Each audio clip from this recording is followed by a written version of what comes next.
9, 8, 7, 6, 5, 4, 3, 2, 1. Let us rise in body and our spirit for our opening hymn, Lift Every Voice and Sing.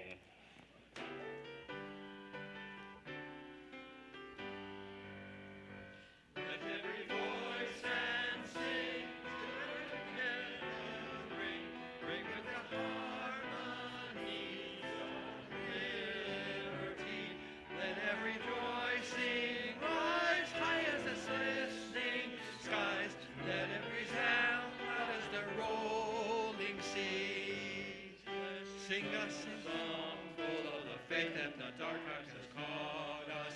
Sing a song full of the hope that the present has brought us. Facing the rising sun, heaven anew begun.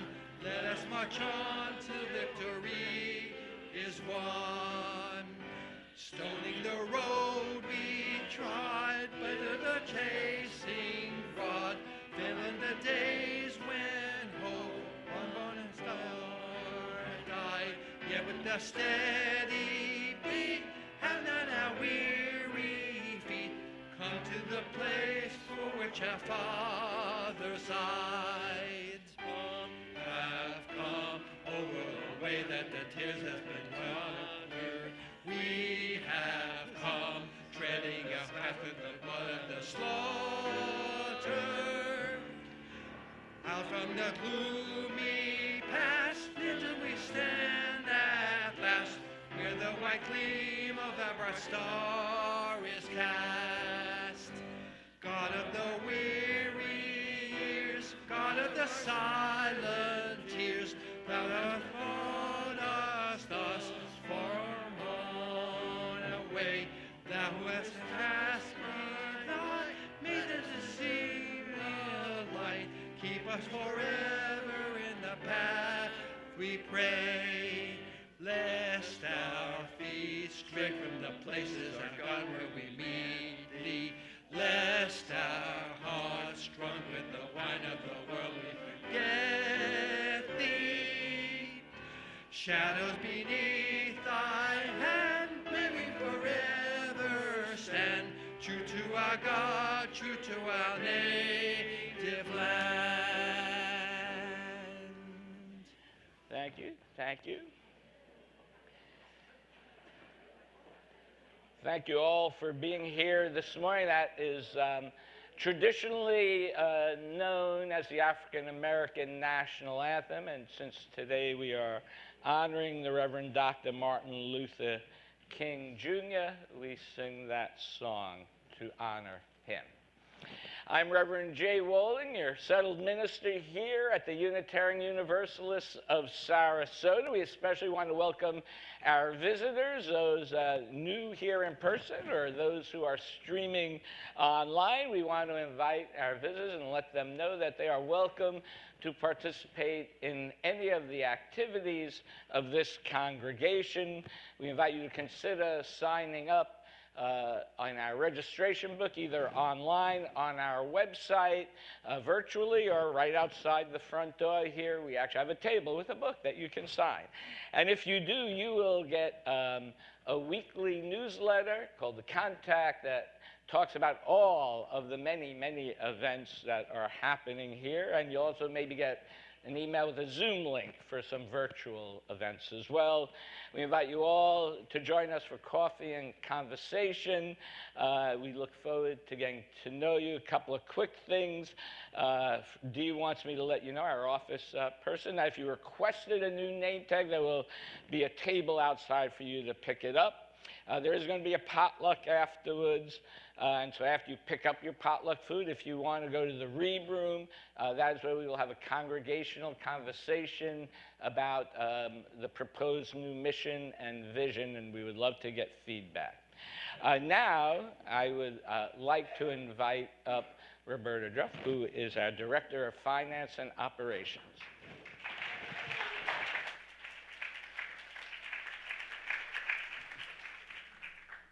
Thank you, Jay. and thank you everyone for having been so supportive through the years. I've been here 14 years. I'm not going anywhere for a while. I'm actually going to be your Director of Finance and Operations until sometime in April. I've received a lot of wonderful emails based on the email I sent to you yesterday. I'm really sorry, but I've not answered everyone yet because I'm also in the midst of a stewardship campaign and I'm working on budget 24-25, so there's a lot going on. But I just absolutely love Unitarian Universalists of Sarasota, and it has been very, very difficult for me to come to this decision. But my wife, Doreen, she retired a year ago, and I want to spend some time with her. We want to do some traveling, and I know that there's just someone with a lot of energy and enthusiasm and expertise waiting in the wings to take over this position. So I think this is the right time. I have absolutely loved working with Jay, Reverend Jay. We have so much fun, and yet we accomplish so much every week. We sit together for 2 to 3 hours every week, and it's just always been a delight, and I'm thrilled with everything that's happening under Jay's leadership with your help. So thank you. I will still be here for several months. Please know I will answer each and every email I've received thus far. And this is not easy for me, but change can be a really, really good thing. So I'm excited to see what the next stage will be for UUSRQ. And I will, after some travels, come back, and I probably will become a member because very close to my heart. So thank you.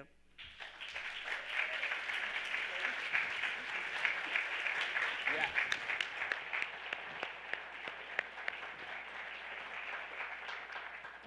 And she will be greatly missed, I know, by me. She's been the foundation for much of what has happened here at UUSRQ.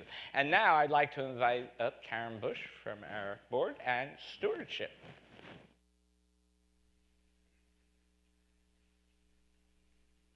Thanks, Jay. Good morning. I am Karen Bush, member of the Board of Trustees and on the Stewardship Committee.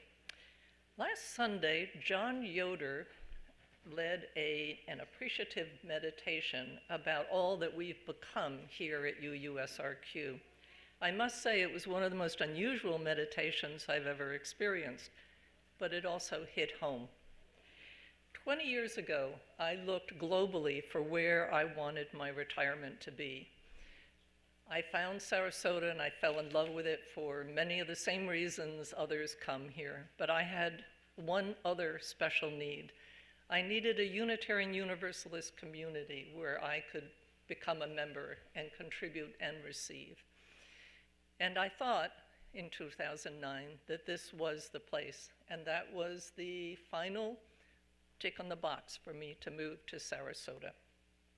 John's meditation made me realize how much I have received and love this community.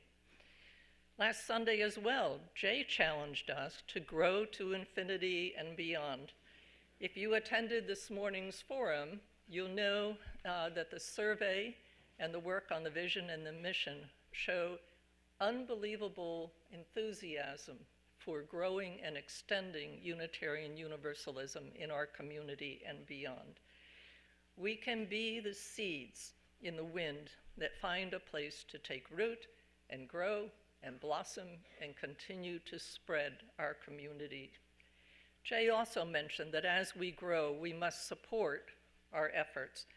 We must support them with participation, with leadership, with financial commitments. And he urged us to be generous.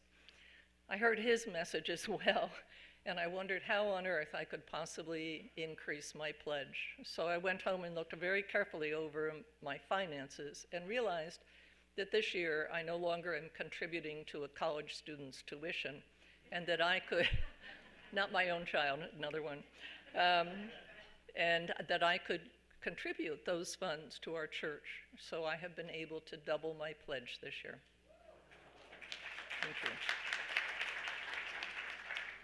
Before meals in our house, we say or sing, those of us who can sing, a beautiful hymn from our hymnal.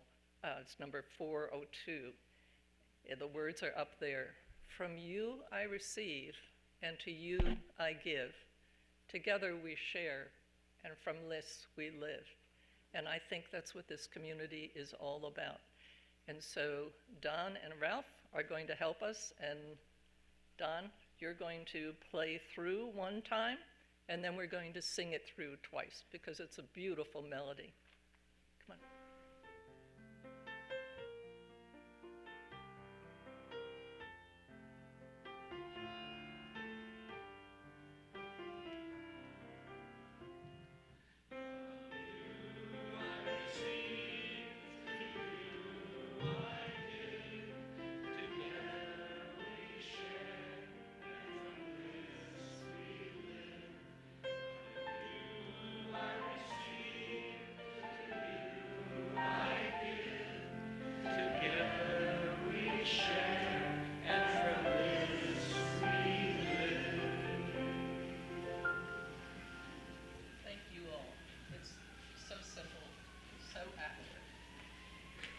Each of us here locally and here at home, receives. Each of us gives. Now it's the time to share as generously as you can, increase your pledge as much as you can, so we can cast the seeds of Unitarian Universalism beyond our current boundaries. Please submit your card your pledge card in the courtyard. You can send it by mail in the envelope that was with the mailing, or you can go on the link that is in contact and submit your pledge online. I'm also hoping that this year everyone submits a pledge card, no matter how much the amount is that you can afford. And if you submit your card before January 28th, you will be in the running for the fabulous Amazon Fire Kindle. Thank you.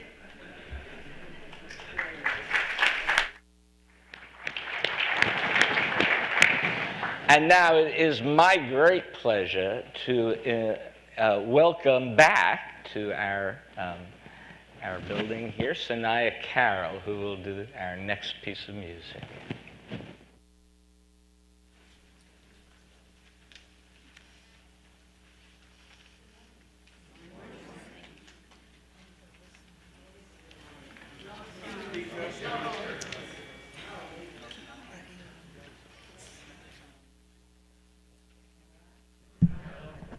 Yes, I am.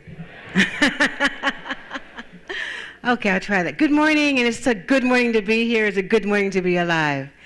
This next song that I'm going to share with you today, it was written by Gene Taylor, who was Nina Simone's bassist, and he wrote it on the night after Martin Luther King was assassinated, and she sang the tune.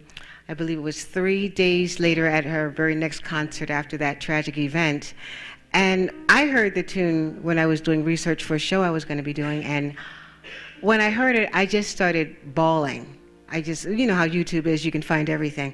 And I just cried and cried. And the reason why I cried is not because it's a sad tune, it's because so much of it is still relevant in 2024. It shouldn't be. This should be old history, but should be remembering, but actually we're dealing with so much of this right now. 1, 2, 3, 4. 1.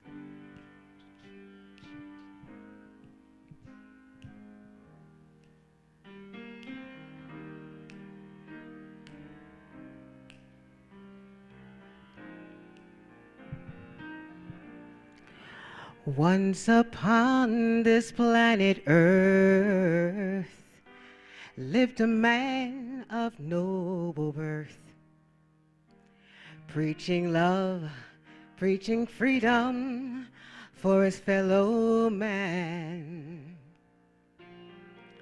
He was dreaming of a day peace would come to earth and stay, and to spread his message all across the land. Turn the other cheek, he'd plead. Love thy neighbor was his creed.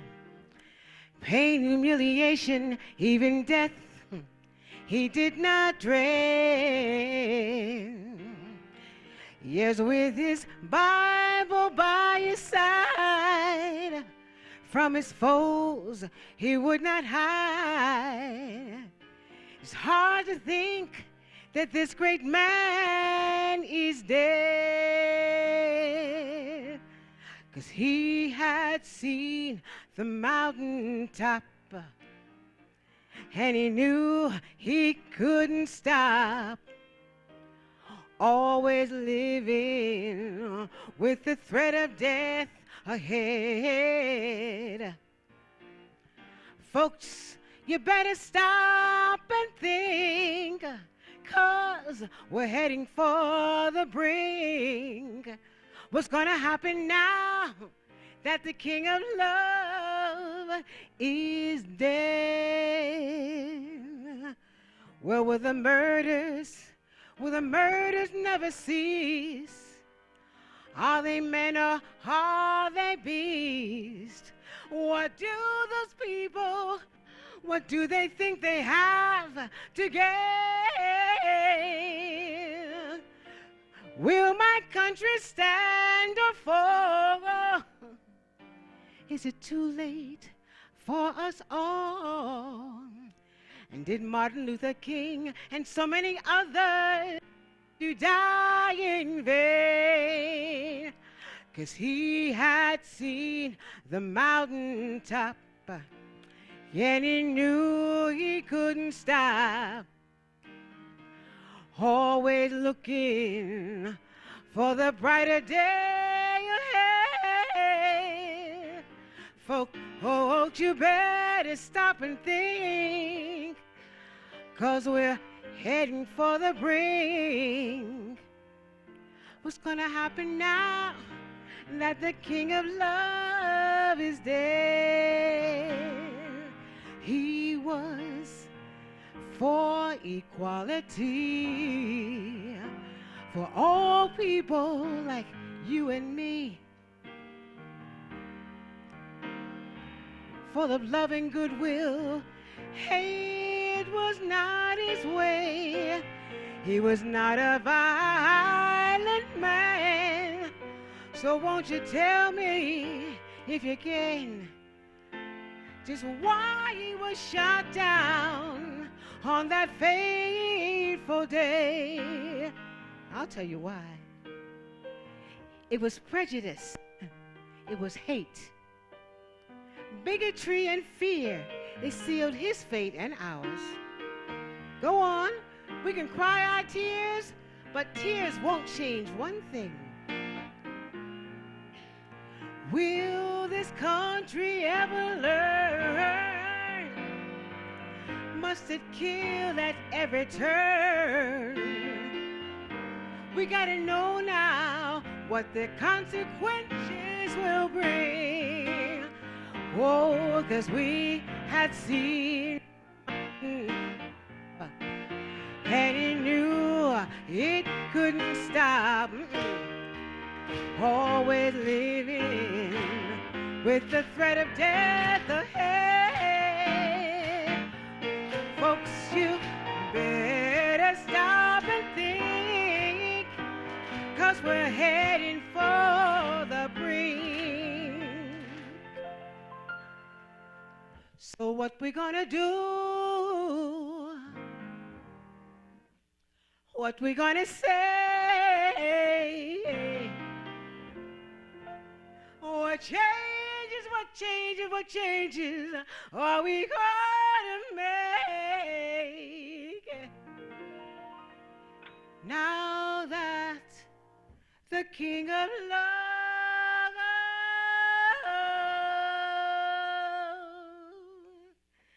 he's dead.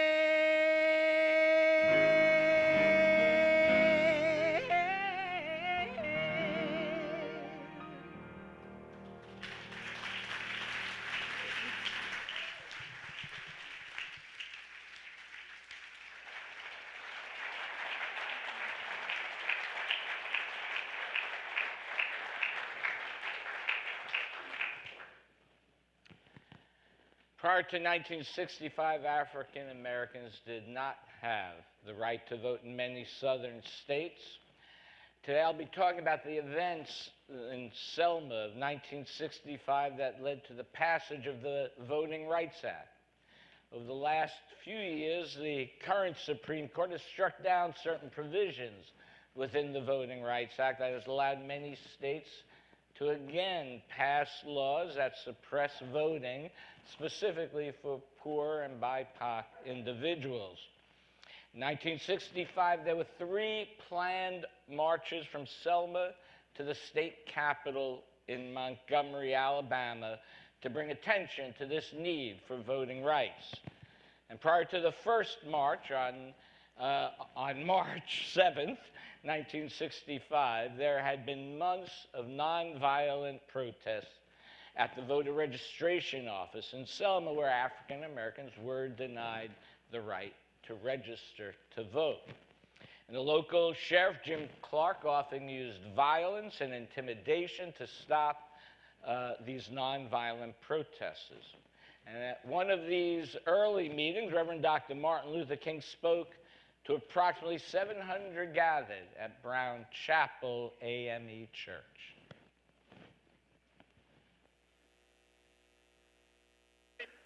I'm here to tell you tonight that the businessmen, the mayor of this city, the police commissioner of this city, and everybody in the white power structure of this city must take a responsibility for everything that Jim Clark does in this community.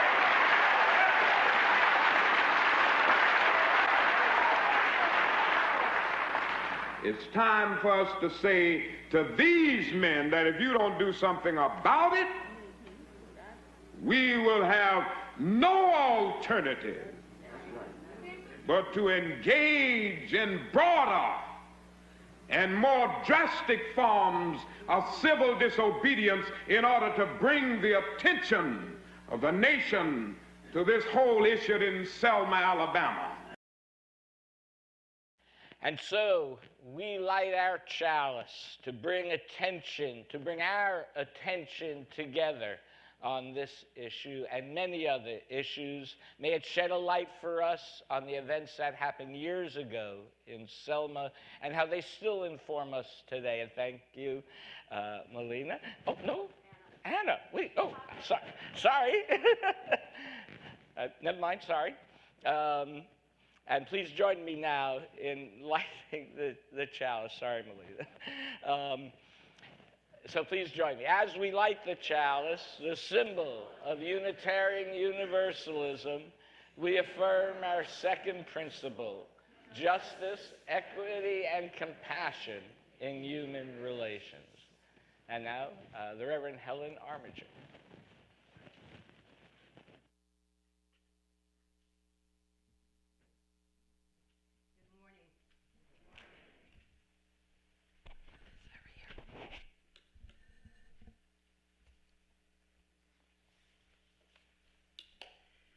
Today's story is Something Someday, written by Amanda Gorman and illustrated by Christian Robinson. And Amanda Gorman, some of you may recall, is an American poet and activist. She read her inauguration poem, The Hill We Climb, on January 20th, 2021, at President Joseph Biden's inauguration.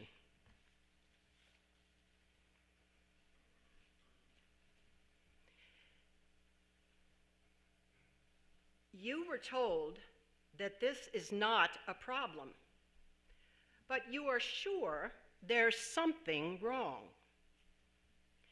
You were told that this cannot be fixed, but you know that you can help.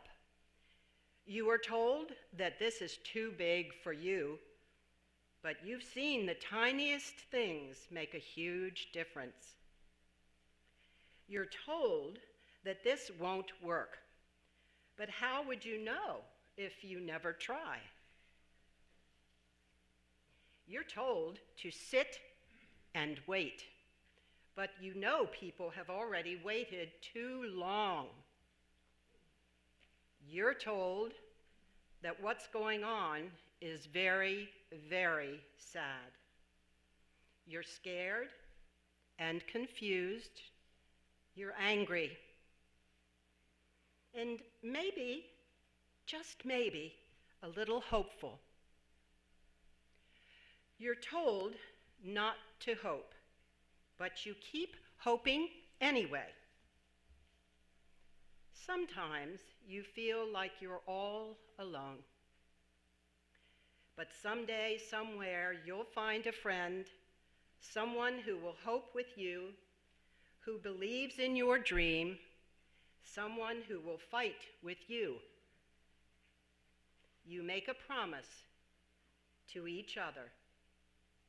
You say, there is a problem, but it's our problem together, so we can fix it together.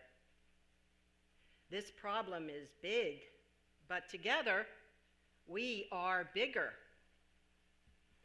You make another friend and tell them it's okay to be sad.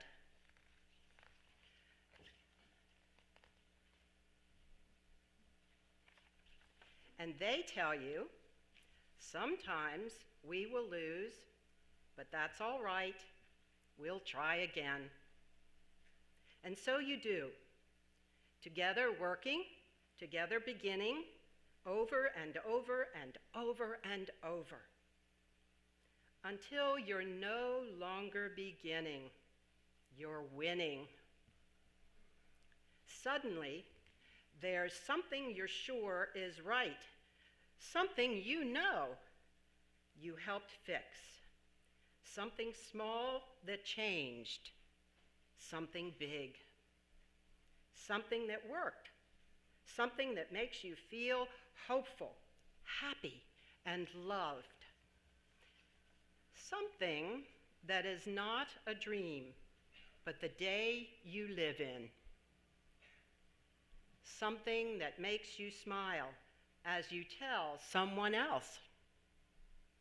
These beautiful words by Amanda Gorman speak to the heart of the civil rights struggles. Too often we are told the problem is too big and that we are too small, that things will never change, and to hope that it will is pointless.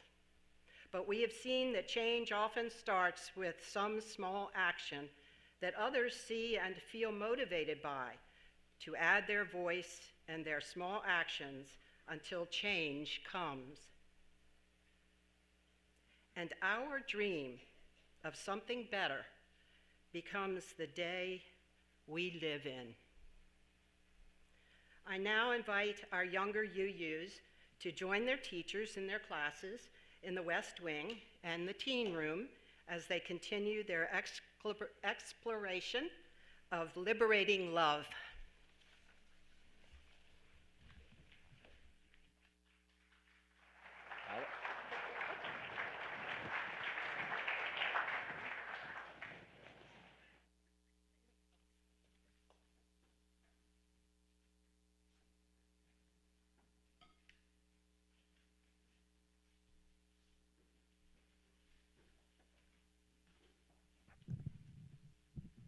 I remembered.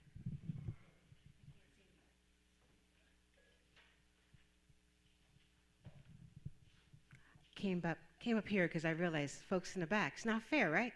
I'm all the way down here.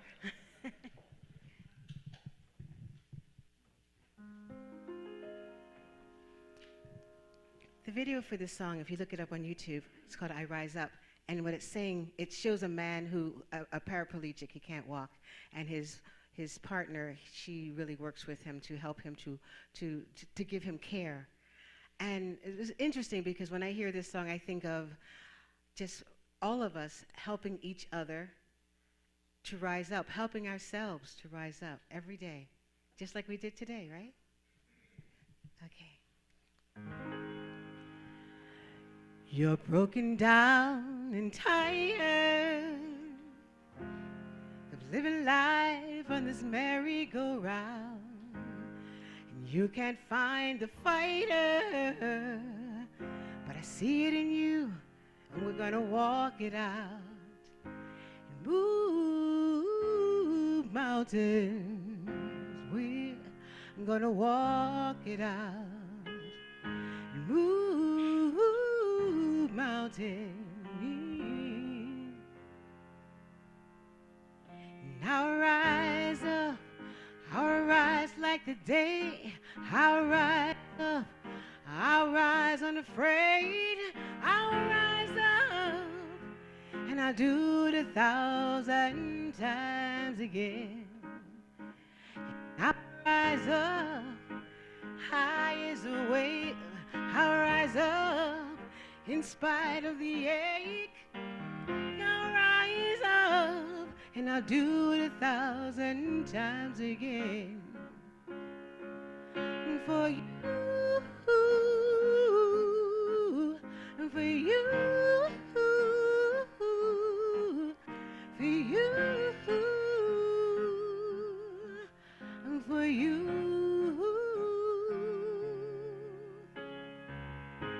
When silence isn't quiet, it feels like it's getting harder to breathe. And I know you cannot fight it, but we're gonna bring the world to its feet.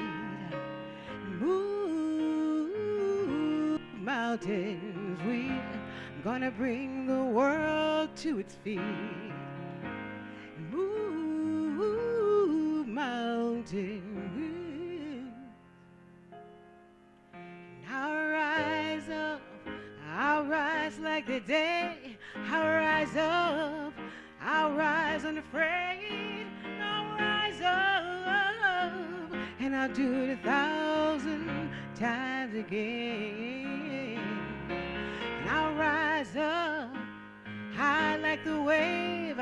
I'll rise up, in spite of the ache. I'll rise up, and I'll do it 1,000 times again. For you, for you, for you,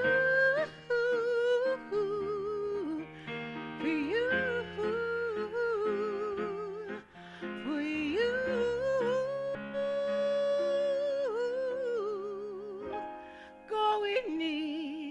All we need is hope. And for that we have each other. And for that we have each other. We will rise, we will rise. Whoa, whoa, whoa. We will rise. And I'll rise up, I'll rise like the day. I'll rise up, in spite of the ache. I will rise up, I will rise up. And we'll rise up, high like the wave. We'll rise up, in spite of the ache. We'll rise up, we will rise, we will rise. For you, and you, for you, for you,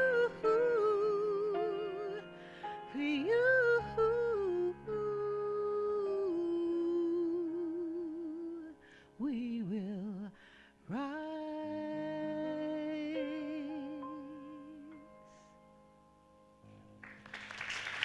Thank you.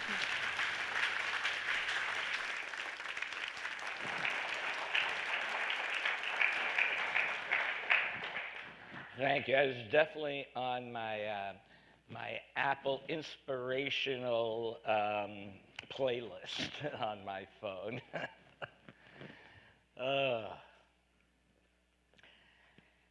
So, on February 18th, 1965, a couple of weeks prior to the first march in Selma, There had been a nonviolent march in the nearby town of Marion, Alabama.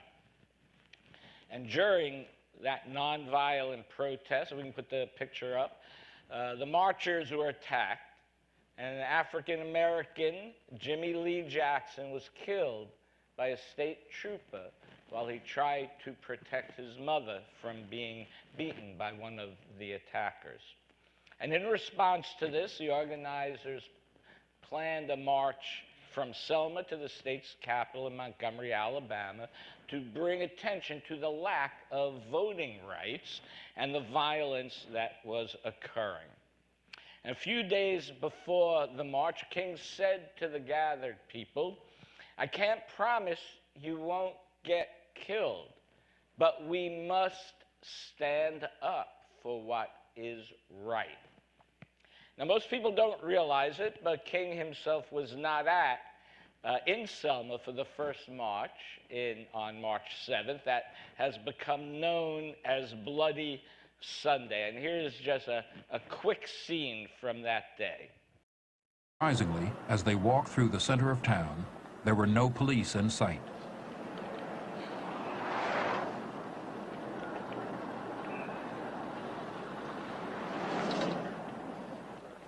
The route out of Selma crossed over the Edmund Pettus Bridge.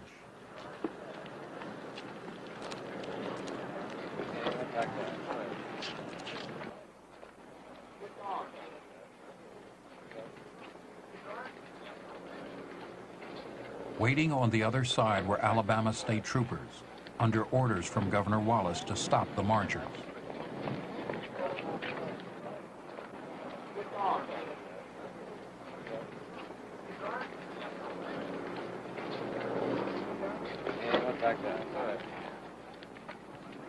Clark's posse was on the sideline.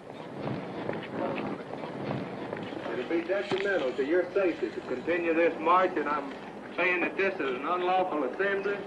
You are to disperse. You are ordered to disperse, go home, or go to your church. This march will not continue.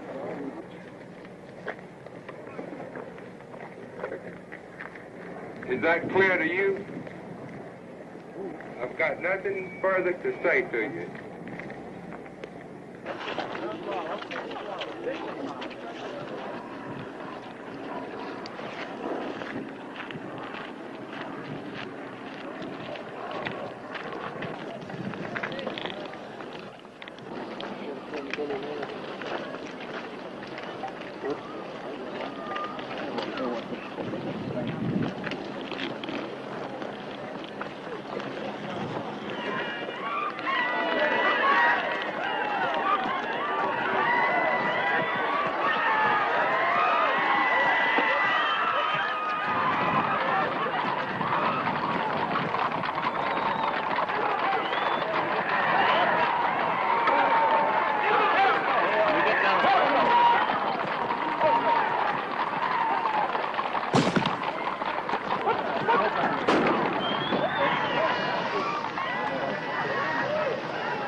In an irony that could not be missed, ABC television switched away from showing the movie Judgment at Nuremberg to this scene. It was a movie depicting the trial of German judges and prosecutors accused of crimes against humanity for atrocities committed under the Nazi regime. They switched from this movie to the live coverage of Bloody Sunday. It was very easy for viewers to make that connection between the Nazi extermination of the Jews and the treatment of African Americans in this country. And those who were watching could not turn away, especially in light of the stories that were being told of Germans who said they were just following the laws of their country, right? Which these police officers were following the laws of their state. It's easy in this country to not be aware, right? Especially if you are not confronted daily with oppression. But once confronted, we must not look away.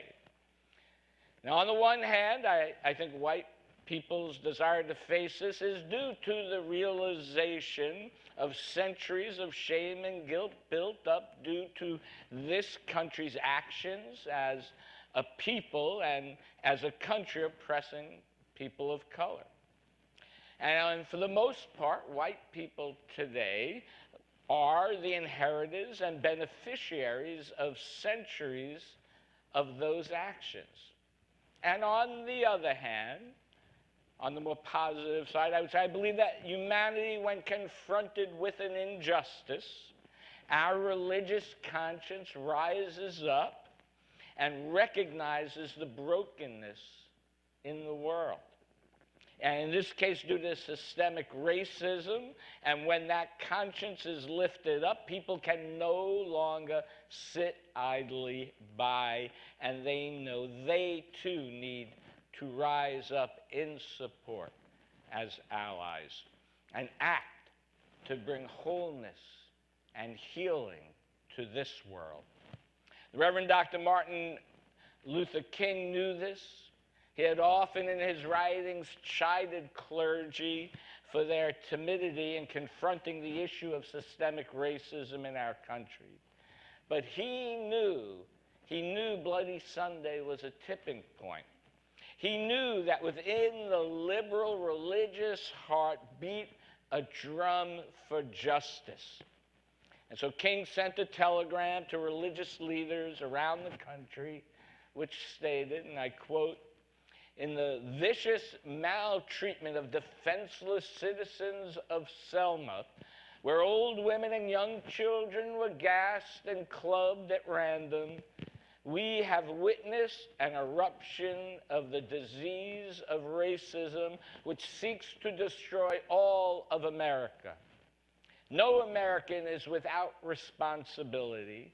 All are involved in the sorrow that rises from Selma to contaminate every crevice of our national life. The people of Selma will struggle on for the soul of the nation. But it is fitting that all America help to bear the burden. I call therefore on clergy of all faiths, representative of every part of the country, to join me for a minister's march in Montgomery on Tuesday morning, March 9th. In this way, all America will testify to the fact that the struggle in Selma is for the survival of democracy everywhere in our land," end quote. I feel we're hearing those same drumbeats today. Well, 177 Unitarian Universalist ministers answered King's call to join him in Selma. It's accounted for approximately 20% of all Unitarian Universalist ministers and was more than any other denomination had sent. And over the course of the three marches, there were an additional 300 Unitarian Universalist lay members as well who attended and participated in the struggle for voting rights in Selma. And this continued the long tradition of our religion's belief that we must put our values into actions.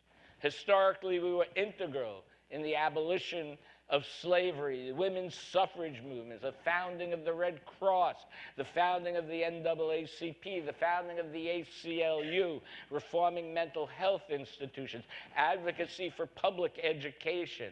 The list goes on and on and on. This is who we are. More recently, LGBTQ rights, and directly marriage equality. It was 2 UU's court case that actually passed the Supreme Court. Racial, environmental, reproductive justice. All of this doesn't happen without Unitarian Universalism. Nothing is inevitable. This happens because we make it happen, right? With all that thought in mind, we will now take our offering to make it happen and to continue making the magic happen. Please be as generous as you can. For those online, there's a link in the YouTube channel as well. We have a QR code, and they will be coming around with the baskets. Let this sacred time begin.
James Reeb was a Unitarian minister who heeded King's call to Selma for the second march in Selma. The second march never actually took place, as King turned protesters back at the bridge, not wanting to defy a federal court order.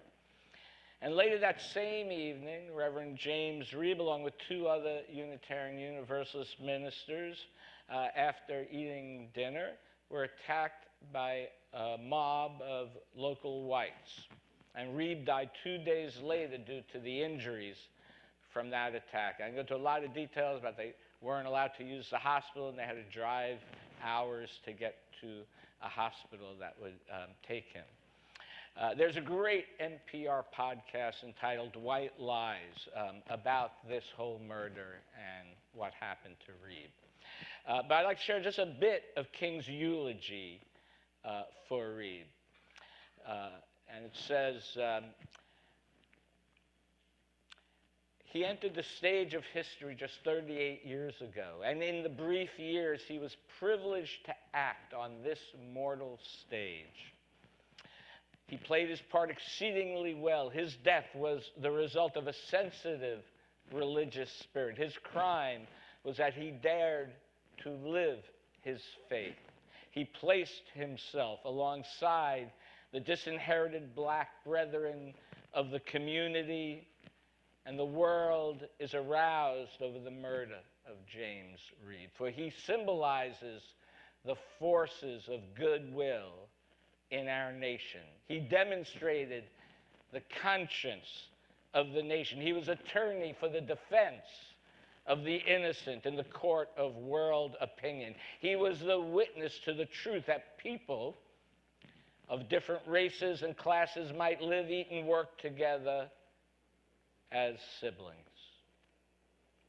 And so as we, in thinking of Jamie Lee Jackson, as well as James Reeb, and as well as Viola Liuzzo, a Unitarian Universalist who was murdered in Selma while driving marchers back between Montgomery and Selma, let us take a moment of silence to honor their sacrifice and the sacrifice of so many others on the road to freedom.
Last time, Sanaya Carroll.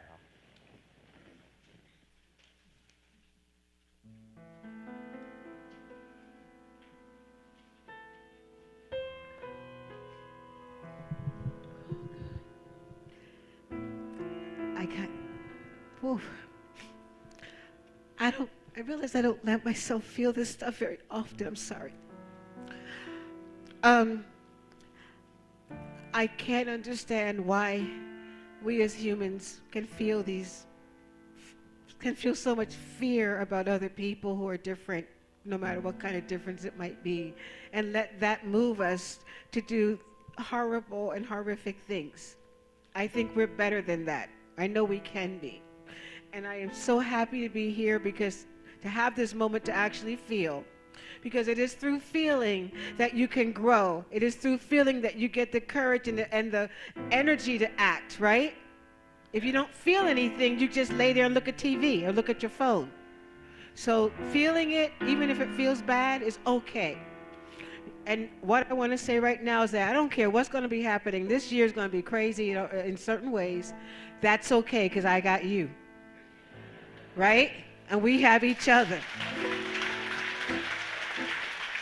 And we together are not going to let anybody turn us around. We know what is good. We know what is right. We know what is fair. We know what is just. Thank you, Reverend Ray, for everything you give for this. And we're just not going to let anybody turn us around. So I need you to, we're going to be marching. I don't know. We might have to just do it again. I know they say it's against the law these days, but you know what I have to say about that, right?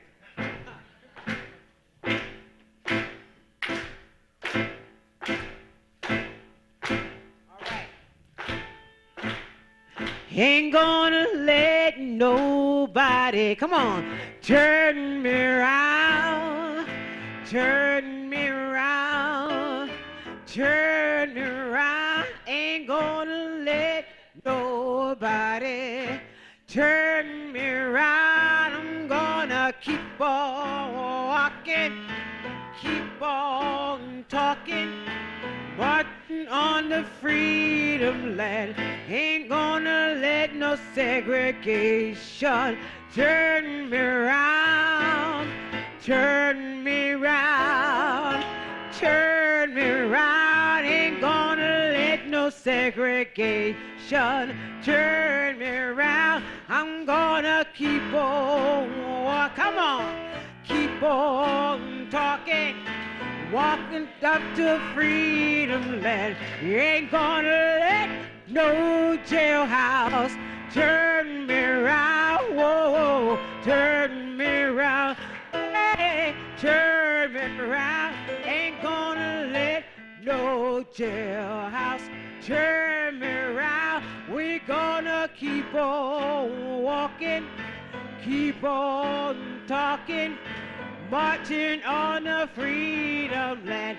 Ain't gonna let no bigots, no, turn me round, turn me round, turn me round. Ain't gonna let no bigots turn me round. I'm gonna keep on, what we gonna do?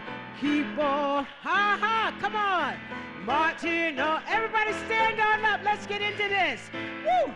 Ain't let no legislation turn me around, turn me around, turn me around. Ain't gonna let no legislation turn me around. We gonna,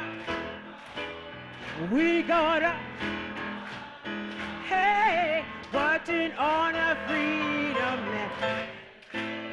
Ain't gonna let no fear turn me round, turn me round, turn me round. Ain't gonna let no fear turn me round. We gonna keep on walking, keep on marching on the freedom.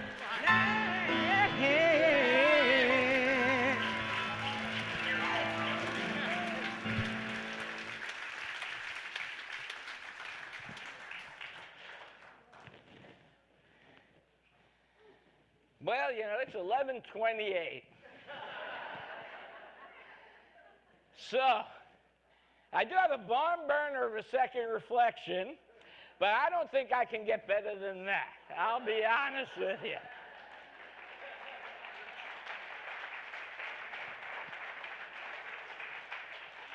So I do want to just say I encourage you. It would have come off much better after the barn burner election, I think. But I do want to encourage you to participate in a number of events in our community on Monday, Martin Luther King Jr. Day, including a unity walk at 11 a.m. starting at the Robert Taylor Community Center and ending at MLK Park, where there will be a day-long celebration with music, and food and speakers, and then later in the evening, the West Coast Black Theater in the evening will have a program as well. I just want to say we can be part of the change if we have the courage to act.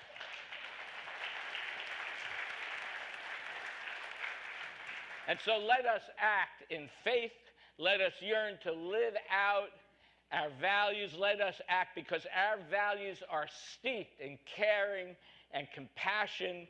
And let our actions be sustained by hope for justice in this world. Let us live fully and deeply and with integrity. Please join me now in extinguishing our chalice. We extinguish this flame, but not the light of truth, the warmth of community, and the fire of commitment. These we carry in our hearts until we are together again.